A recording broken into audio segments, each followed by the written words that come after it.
Fan का जो हमारा क्रेज़ है वो पाकिस्तान में क्यों नहीं है? क्या हमारे यहाँ ऐसे स्टार्स नहीं हैं? क्या हमारे यहाँ ऐसे स्टार पावर एक्टर और पर्सोना फुल आदमी नहीं है जो, या हमारे यहाँ फ़ैन ही नहीं है उस तरीके के जो रियल फ़ैन होते हैं? जी अस्सलाम वालेकुम, कैसे हैं आप लोग? ठीक ठाक हैं? अच्छा जी, लोगों के मुझे फ़ीडबैक मिल रहे हैं और कमेंट कर रहे हैं लोग अपने फेसबुक से, इंस्टाग्राम से, यूट्यूब से, और कुछ जो मेरे कुलीग हैं, जो मेरे दोस्त हैं, वो मुझे बार बार एक ही सवाल पूछेंगे, यार आपकी वीडियोस बहुत कम आ रही हैं और क्या वजह है इसकी? क्या आपके पास टाइम नहीं है या क्या वजह है? क्योंकि आपका फ्रैंकली स्पीकिंग का शो जो सबसे ज़्यादा इसमें व्यूज़ भी आया, लोगों ने पसंद भी किया और फीडबैक भी दिया, तो उसमें मतलब आपको 2 महीने हो गए, उसका सेकंड एपिसोड नहीं आ रहा है। क्या हुआ? आपने आर्मी के मुतालिक कोई बातें की थी तो क्या उनकी तरफ से कोई चीज़ आ गई? तो ऐसा कुछ भी नहीं है। कुछ मेरी वीडियोस हैं, बिल्कुल मेरी फ्रिक्वेंसी वीडियोस की बहुत कम है क्योंकि अभी मैंने नया चैनल स्टार्ट किया है। My in learning phase first of all. Secondly अगर मैं बात करूं तो कुछ चीज़ें जो है वो प्री प्रोडक्शन में है, कुछ पोस्ट प्रोडक्शन में है और सून इंशाल्लाह आप लोगों को हमारे चैनल पे वीडियोस नज़र आएंगी। ये तो लोगों का फीडबैक। अच्छा, ये क्या है कि लोगों ने ना फीडबैक इस तरीके से दिए कि यार वो डेली व्लॉग वगैरह जो है ना वो शूट करें, उसमें ज़्यादा व्यूज़ आते हैं। अच्छा, सबसे पहले तो मैं व्यूज़ के ऊपर बिलीव नहीं करता, मैं बिलीव करता हूँ क्वालिटी कंटेंट के ऊपर। और हर किसी की एक अपनी आइडियोलॉजी होती है, मैं उसको फॉलो करते हुए आगे बढ़ना चाहता हूँ। और मैं अपने थॉट प्रोसेस हैं, क्रिएटिव थॉट्स है कि किस तरीके से डिफरेंट कंटेंट होना चाहिए। अगर मैं अपनी पर्टिकुलर चैनल की बात करूँ तो ये थोड़ा सा लंबा है, मैं इस शायद नहीं करना चाह रहा था, लेकिन अब बात निकली है तो उसको थोड़ा सा करके फिर मैं आगे बढ़ता हूँ। और आज का जो टॉपिक होगा वो मैं बताता हूँ और हम किस तरीके से। तो डेली व्लॉग मैं शायद नहीं कर पाऊँगा कि मैं सुबह उठूँ कि मैं वॉशरूम जा रहा हूँ, पॉटी सफ़ेद कर रहा हूँ, पीली कर रहा हूँ, हरी कर रहा हूँ, काली कर रहा हूँ, मैं शायद इस तरीके का कंटेंट नहीं बना पाऊँगा।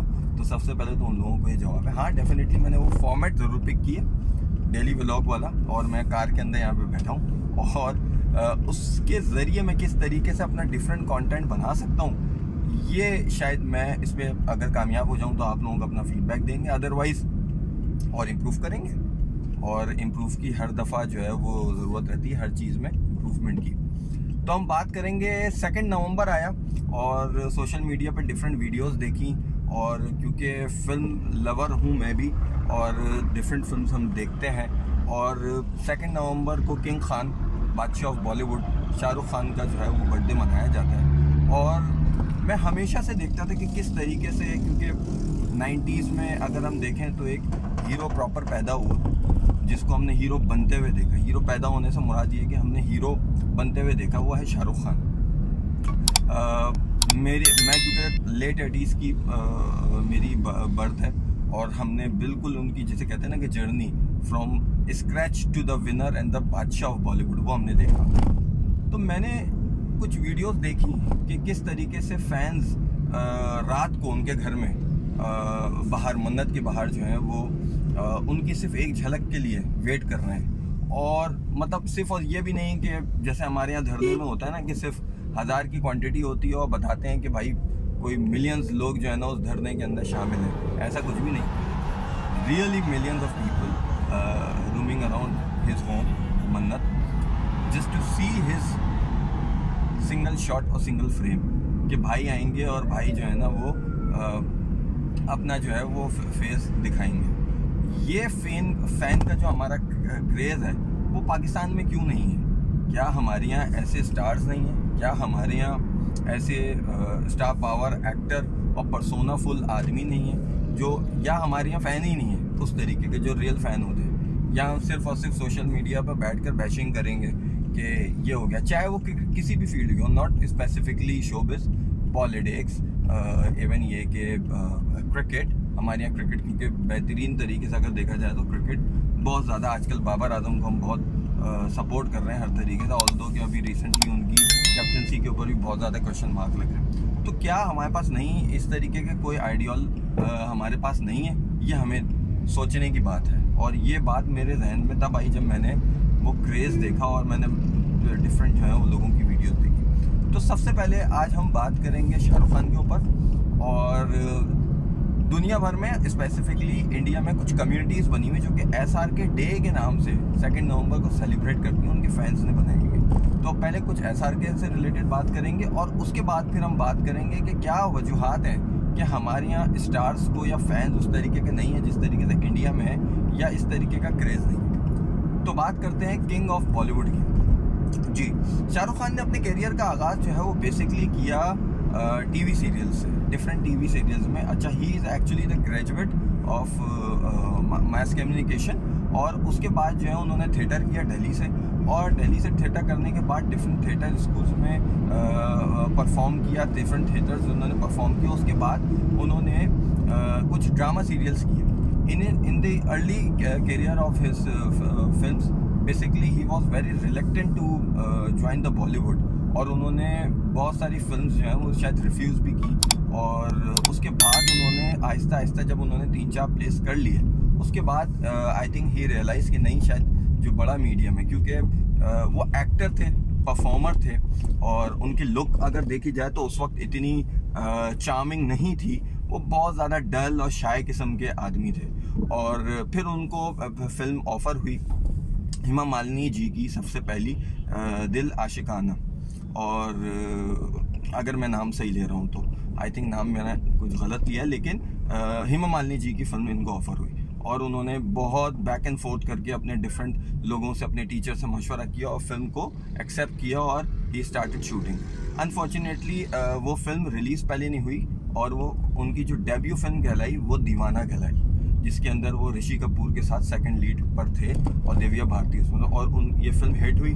और उसके बाद वहाँ से शाहरुख खान का जो है ना वो करियर शुरू हुआ। उसके बाद डिफरेंट फिल्म्स आई जिसके अंदर थोड़े से रोमांटिक रोल, राजू बन गया, जेंटलमैन और किंग अंकल और इस टाइप के रोल्स के, लेकिन वो इतनी ज़्यादा लोगों की नज़रों में नहीं है। ऑल्दो उनकी परफॉर्मेंसेस बहुत ज़बरदस्त रहीं, रेयर रहीं, ओरिजिनल रही, क्राफ्टमैनशिप जो है उसमें नज़र आई। एक मासूम सा भोला सा लड़का उसके अंदर हमें नज़र आया। उसके बाद कुछ रोल्स उन्होंने मजबूरी में कह लें, क्योंकि जो रोल्स जैसे कहते हैं ना हम कि कुछ रोल्स इस तरीके से होते हैं जो डिफरेंट, जो बड़े हीरोज़ होते हैं जो उस वक्त इस्टेब्लिश हो चुके थे, जैसे आमिर खान, सलमान खान, वो इस्टेब्लिश हो चुके थे उस वक्त तक, और ये क्योंकि एक आउटसाइडर मैं कहूँगा ये थे, तो उनको ये रोल्स जो हैं वो मजबूरन करने पड़े। जिसमें सबसे पहला रोल अगर मैं बात करूँ बाजीगर का, दूसरा रोल मैं कहूँ जो कि नेगेटिव था, और दूसरा रोल मैं कहूँगा डर फिल्म का, तीसरा अंजाम। ये तीनों फिल्में जो हैं वो तकरीबन 93 और 94 के दरमियान में रिलीज़ हुई, और इन तीनों फिल्मों में नेगेटिव रोल्स किए उन्होंने, और उन्होंने अपनी एक्टिंग स्किल से पूरे इंडिया नहीं, पूरे पाकिस्तान, बल्कि मैं कहूँगा पूरी दुनिया में उन्होंने अपना लोहा मनवाया, और डिफरेंट अवार्ड्स उन्होंने विन किए। और उस फिल्म के अंदर जो उनकी परफॉर्मेंस थी, इवन ये कि सनी देओल का ये कहना है कि डर फिल्म के अंदर उन्होंने ओवर शैडो कर दिया परफॉर्मेंस ने, शाहरुख खान की परफॉर्मेंस में, और बाद में ये कि आज तक कभी उन दोनों ने साथ काम नहीं किया, और कभी उस तरीके से जिसे कहते हैं ना रिलेशनशिप उनके दरमियान मेल्ट नहीं हो पाया। और शायद इसकी जो वजह है वो ये है कि वो जो शाहरुख खान का कैरेक्टर था वो बहुत ही ओवर पावर था, और इसके साथ साथ उन्होंने अपनी परफॉर्मेंस से 4 चांद लगा दिए। अगर मैं आगे जाके बात करूं, जो फिल्म शाहरुख खान के लिए सबसे बेहतरीन साबित हुई और जिसने उनके करियर को जिसे कहते हैं ना ऊंचाइयों पे, सही मानों पे ऊंचाइयों पे पहुंचाया, वो है दिलवाले दुल्हनिया ले जाएंगे। ये फिल्म 1995 में रिलीज़ हुई, और 1000 वीक्स तक मराठा मंदिर, जो कि इंडिया का एक फेमस सिनेमा है, वहाँ तक 1000 वीक्स तक ये फिल्म लगी रही। और इस फिल्म की एक्टिंग, इस फिल्म की एग्जीक्यूशन, इस फिल्म का म्यूज़िक, सब कुछ इतना परफेक्ट था कि शाहरुख खान बन गए किंग ऑफ रोमांस। और उसके बाद डिफरेंट फिल्म्स उन्होंने की, कुछ कुछ होता है, कभी खुशी कभी गम, इस तरीके की मोहब्बतें, और इस तरीके की सारी फिल्म्स करके वो रोमांटिक हीरो के तौर पर सामने आए। उसके बाद फिर उनकी डिफरेंट फिल्म्स आई, जैसे देवदास उन्होंने की, जो कि रीमेक था ओल्ड दिलीप कुमार की देवदास का। कौन कमबख्त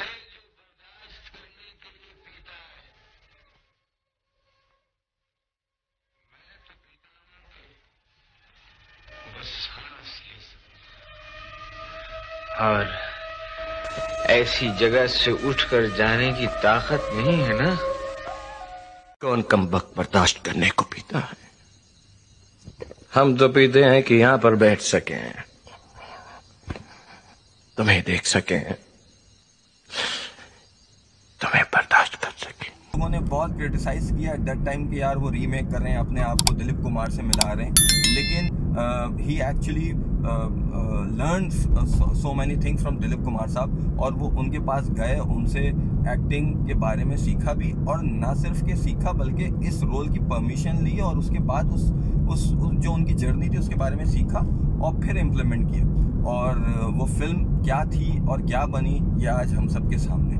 उसके बाद अगर करें तो शाहरुख खान सिर्फ बॉलीवुड के बादशाह ही नहीं है, बल्कि बिजनेस किंग, मैं कहूँगा कि द किंग ऑफ बिजनेस कहा जाए तो वो गलत नहीं होगा। अच्छा, पिछले कुछ 4-5 सालों से अगर मैं देखा उनको प्री कोविड जो सेशन था, उनकी 4-5 फिल्म्स कुछ फ्लॉप हुई, जैसे ज़ीरो, और उससे पहले चेन्नई एक्सप्रेस ने भी वो बिज़नेस नहीं किया जो बिज़नेस उनकी जो काउंटर पार्ट हीरोज़ थे वो करोड़ों के ऊपर फिल्म बना रहे थे, और इनकी फिल्म सिर्फ और सिर्फ 300 करोड़ सिर्फ और सिर्फ चेन्नई एक्सप्रेस ने किया, तो वो उतना मज़ा नहीं आया। अच्छा, अगर हम बात करें आगे जाके कुछ थोड़ी सी इस तरीके से बात करते हैं, जो एक्सपेरिमेंट्स शाहरुख खान ने किए, शाहरुख खान ने जो एक्सपेरिमेंट करने की कोशिश की वो हमेशा से नाकाम हुए। इसकी बहुत सारी वजूहात हैं, जो मैं being a fan Shahrukh Khan का इस बात को नोट करता हूँ, तो शायद उसकी एक वजह यह है कि हमेशा से शाहरुख खान और शाहरुख खान के जो फैंस हैं वो उनको हमेशा से रोमांटिक उसमें ही देखना चाहते हैं, और जो उनका स्टाइल है, लेकिन जब जब उन्होंने डिफरेंट करने की कोशिश की, उनकी फिल्म या तो फ्लॉप्स हुई हैं या बिलो एवरेज रही हैं, और उसमें ज़्यादा उनकी परफॉर्मेंसेस उन्होंने अच्छी देने की भी कोशिश की, तो वो शायद इतना मज़ा लोगों को नहीं आया, और बिजनेस वाइज वो बिल्कुल ही फ्लॉप हुई हैं। अगर मैं फिल्म का नाम लूँ तो सबसे पहले फिल्म मैं बात करूँगा मनी रत्नम साहब की दिल से फिल्म थी, जिसके अंदर रिपोर्टर का एक किरदार अदा किया था उन्होंने, और बहुत ज़बरदस्त फिल्म थी मनी रत्नम साहब की, जो कि मैं कहूँगा कल्ट क्लासिक अगर मैं कहूँ तो उसे गलत नहीं होगा। उसका म्यूज़िक बेहतरीन है रहमान साहब का, और उसके गाने आज तक, बल्कि मुझे तो वो भी याद है कि वो ट्वाइस बन गए थे, छैया छैया छैया वाले जो थे वो बन गए थे, और बिल्कुल एक नए दौर में आप चले गए थे म्यूज़िक के, तो वो फिल्म बिल्कुल परफेक्ट थी। लेकिन अगर बॉक्स ऑफिस की बात करूँ तो वो फिल्म फ्लॉप थी। ही बेसिकली इनिशिएटेड कि भाई मैं पीरियड फिल्म बनाऊंगा, और उन्होंने अशोका के ऊपर फिल्म बनाई जो कि इतनी कामयाब नहीं हुई। उसके डिफरेंट रीजंस थे, कुछ लोगों का ड्रेसिंग के ऊपर था कि यार उस वक्त की ड्रेसिंग और इतनी बोल्ड नहीं थी जो उस फिल्म की एक्ट्रेस करीना कपूर ने पहने हुए थे, लेकिन एक्सपेरिमेंट था जो कि नाकाम हुआ। उसके बाद अगर मैं बात करूं आगे जाके, तो उन्होंने ईयर 2011 में एक एक्सपेरिमेंट किया जो कि फिल्म बनाई रावण के नाम से, जो कि टेक्नोलॉजी की एक्सपेक्ट से एनिमेशन के हिसाब से नंबर 1 थी, और अभी भी जैसे आदि पुरुष का एक ट्रेलर आया है जो कि सैफ अली खान की मूवी है, उसमें प्रॉब्लम यही आ रही है कि वो एनिमेशन फेक लग रही है। अभी अक्षय कुमार की एक मूवी आ रही है, तो एनिमेशंस के एतबार से अभी भी स्टिल इन 2003 बहुत प्रेस किया जाता है रावण को, और इसके लिए, इस पर्टिकुलर फिल्म के लिए उन्होंने अपनी एक कंपनी फॉर्म की, रेड चिलीज़ एंटरटेनमेंट, और उसके बाद जो है साथ साथ रेड चिलीज़ वीएफएक्स की कंपनी इंडिया की सबसे बेहतरीन कंपनियों में शाहरुख खान साहब की आती है, जो कि वीएफएक्स प्रोवाइड करती है, जिसमें क्रिश को भी वीएफएक्स प्रोवाइड की है, और बाकी सारी चीज़ें। आगे चलते हैं, उन्होंने एक फ़िल्म की पहेली, जिसमें उन्होंने डबल रोल किया और एक गाँव का किरदार अदा किया, जो कि इन्होंने ऑस्कर के लिए भी नॉमिनेशन एंट्री थी, लेकिन अनफॉर्चुनेटली वो इतनी सक्सेसफुल ना हो सकी। ये फिल्म डायरेक्ट की थी अमोल पालेकर ने। अगर उसके बाद मैं बात करूं कुछ एक्सपेरिमेंट की, तो अभी लेटेस्ट अगर माय नेम इज़ खान की, तो बिजनेस वाइज तो शायद इतनी परफेक्ट नहीं हो सकी, लेकिन ये कि उनकी परफॉर्मेंस माइंड ब्लोइंग थी। उन्होंने एक सिंड्रोम के ऊपर उनको बीमारी थी, और उसके ऊपर उन्होंने वर्किंग की माय नेम इज़ खान, वो फ्लॉप हुई, उस तरीके से शायद बिजनेस नहीं जनरेट कर सकी। फिर मैं अगर बात करूं रईस फिल्म की, उसके अंदर थोड़ा सा एक्शन पावर किया, वो उस तरीके से बिजनेस नहीं जनरेट कर सकी। फिर उसके बाद अगर मैं बात करूं तो ज़ीरो फिल्म आई, जिसके अंदर उन्होंने एक बोने का किरदार किया, और वो भी फ्लॉप हुई, जो लास्ट उनकी फिल्म है। हत्ता कि उनकी performance in terms of acting देखूं तो वो बेहतरीन थी पर्सनली, और वैसे जो है वो फिल्म फ्लॉप हुई। फ़ैन एक फ़िल्म उनकी आई थी, जिसके अंदर वो खुद ही फ़ैन बने थे, वीएफएक्स में बहुत काम हुआ था, बहुत बेहतरीन काम हुआ था। मैं कहता हूँ कि शाहरुख खान की अगर मैं एक्टिंग स्किल से बात करूँ तो माय नेम इज़ खान, कभी हाँ कभी ना, जो उनकी शुरू की फिल्मों में से थी वो, और जो अभी मैंने बात की ज़ीरो, ये इनकी करियर की बेस्ट फिल्मों में से एक है। हाँ, एक फिल्म और उन्होंने की जो कि आशुतोष गवारिकर की थी, जो कि थी स्वदेश, जो कि कल्ट क्लासिक आती है। इस फिल्म को भी डिफरेंट लोगों ने जो है वो कहते हैं कि छोड़ा, और फिर इस फिल्म को प्रोड्यूस भी करना चाहते थे शाहरुख खान, लेकिन डायरेक्टर ने कहा नहीं, इस फिल्म को खुद UTV के बैनर के थ्रू प्रोड्यूस करेंगे, तो वो है स्वदेश।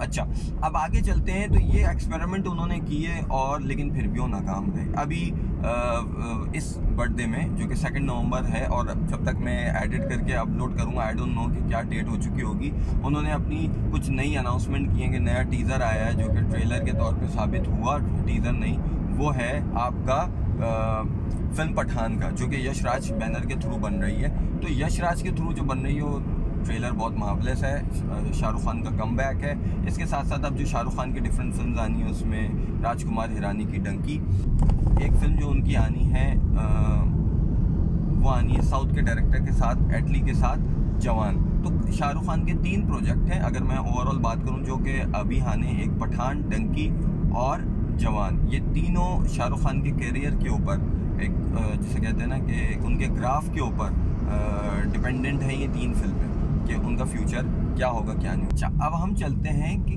क्यों पाकिस्तान में इस तरीके के सुपरस्टार नहीं है, क्यों पाकिस्तान में इस तरीके के फैंस नहीं हैं, क्या यहाँ क्या वजह है। अभी करंटली अगर मैं बात करूँ तो हमारे पास हुमायूं सईद हैं, फवाद खान हैं, जिनको मौला जट से बहुत ज़्यादा बिजनेस वाइज जो है वो सारी चीज़ें मिल रही हैं, लेकिन वो क्रेजीनेस मुझे फैंस की नज़र नहीं आई। तो क्या हमारे जो लोग हैं उनका बिहेवियर ऐसा है, या हमारी मार्केट इतनी बड़ी नहीं है, या क्या वजह है। क्योंकि अगर मैं देखूं तो वो मार्केट तो चले इंडिया की बहुत बड़ी है, और शाहरुख खान का एक जर्नी है 35 सालों का, 40 सालों का, लेकिन फिर भी ये क्या वजह है, मैं थोड़ा सा कंफ्यूज रहता हूँ। अब मिसाल के तौर पे जावेद शेख की अगर मैं बात करूँ, ही इज़ अ लेजेंड, और जो एक्टिंग में काम उन्होंने किया और कर रहे हैं अभी फिल्म्स के अंदर, तो एक पूरी जिसे कहते हैं ना कि एक पूरी कौम है सोशल मीडिया पे जो सिर्फ और सिर्फ इस बात की करती है, यार वही ड्रामे वाले एक्टर आ गए, वही हर जगह हर फिल्म के अंदर जो है वो